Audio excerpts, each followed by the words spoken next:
The Tascam 488 Mark II is one of the most dynamic 8-track cassette recorders ever made, and a go-to for serious tape enthusiasts looking to make complex arrangements. But they've also gotten really expensive, with working units trading for over $1,000 as of this video in mid-2026. So I decided to take a gamble and buy a broken one at a fraction of the price to see if I could get it working again.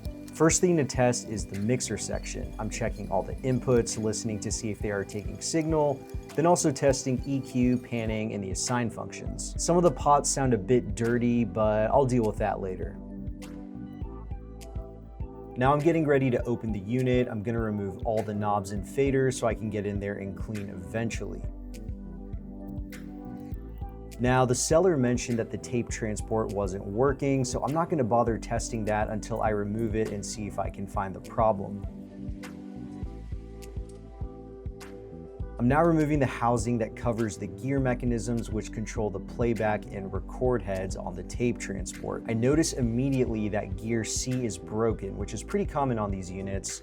I'm gonna have to order a replacement part for about 15 bucks.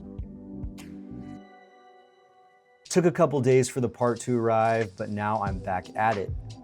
In order to swap out the gear, you have to remove one of the top gears first, and these little black rings are super annoying to get off.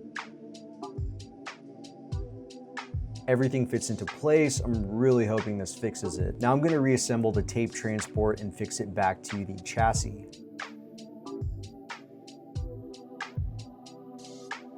Good rule of thumb, it's really helpful to take a lot of pictures so you remember where things go. I've repaired a few of these, so I feel pretty comfortable, but also enjoy the rush of potentially messing things up.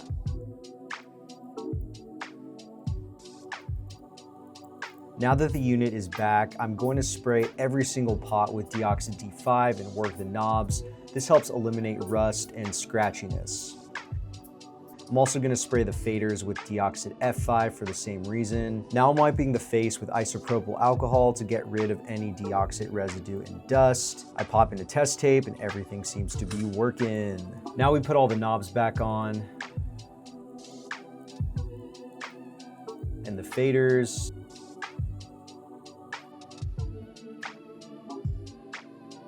And the pitch knob. The last thing we need to do is test the record heads, so what better way than to record a quickie little jam?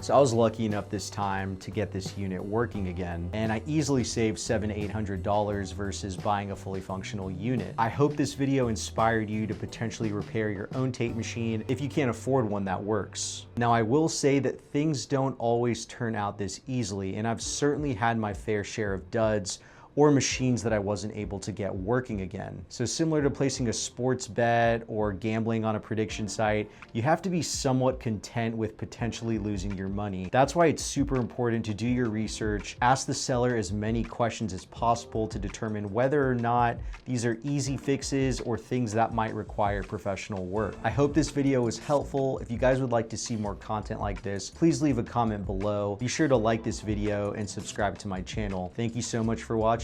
See you guys soon.